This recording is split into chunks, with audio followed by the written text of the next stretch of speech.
It was our efforts overall.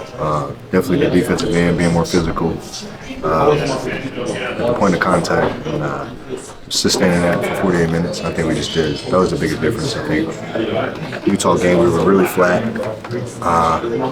They smacked us in the mouth and we came out and kind of reciprocated that. Todd said there was a lesson that could be learned on Wednesday. The speed that Utah ran everything out. You guys kind of feel like you learned that lesson a little bit? Yeah, I mean, that's the new NBA. Everybody's popping the ball, moving the ball, a lot of small screens, a lot of slip outs. What we call it chaos. I think teams just trying to cause you to be in unnecessary rotations and things like that. And the league is also getting bigger. A lot of these guys, especially like Utah, Houston's, teams like that, like they're tall, they're long, and athletic. We even play Portland was the same way on Sunday. So, I think that's just the new NBA. We're getting used to it.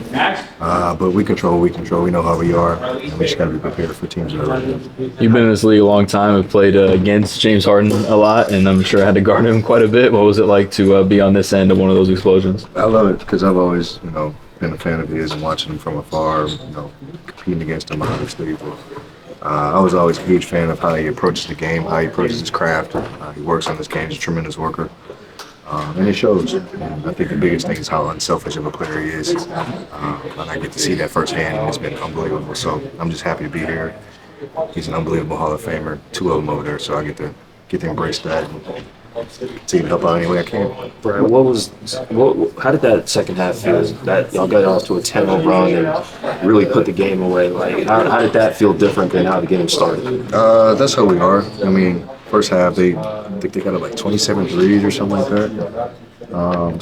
They were kind of getting a lot of shots that they wanted. We wanted to try to eliminate that as much as possible. I think we still were doing a good job of helping. We just gave them like too many openings. Second half, we did a lot better job of just closing down on that, being closer to our man, not helping off of our guy necessarily, and making them play with them over contested shots. After the Utah game, the other night when Coach said you guys didn't come out with the right mentality, how did that change tonight? I mean, we knew as soon as the game was over in Utah what we had to do differently.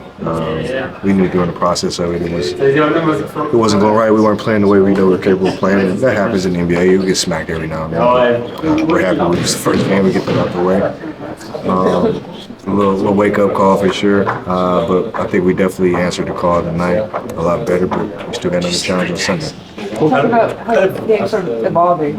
Having a veteran like this, does that sort of help sort of figure that out?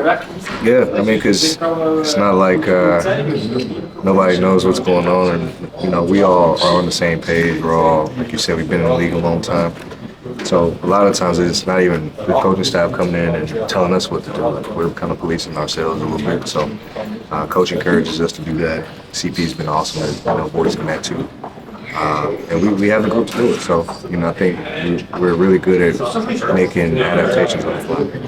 How did it feel playing it into a dome tonight? I know you played here last year for the season opener, but how did it feel being out that crowd? It was amazing. I love this arena. It's obviously the best in the business. And the wall is unbelievable. The fans are ecstatic. My sons love everything about basketball. They love everything about the Clippers now. So it's fun. We've embraced it all, embraced the culture. The fans are amazing.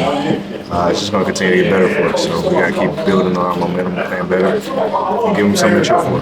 Brad, how do you kind of approach fitting into this team, this offense? I know obviously they want you to play a certain way. And we've seen the league go to more of a threes and layups at the league, but you're also very efficient in the mid-range. So how are you kind of finding your spots, picking your spots, depending on what the defense is giving you, and kind of go get it? Well, T-Lou's exactly what you said. Like, T-Lou's big on just taking what the defense gives you. We obviously have our analytical guys who we want to shoot threes, paint shots or layups, whatever. But for the most part, like, play basketball. Take open shots when they're there. Take what the defense gives you. Like, Kawhi's the same way, James the same way. Like, if you work on it, man, like, it's a great shot. And we got a lot of guys here that work on it. So we're going to continue to shoot it. Just take open looks when they come. Last one. I was going to say, you did play your old team tonight.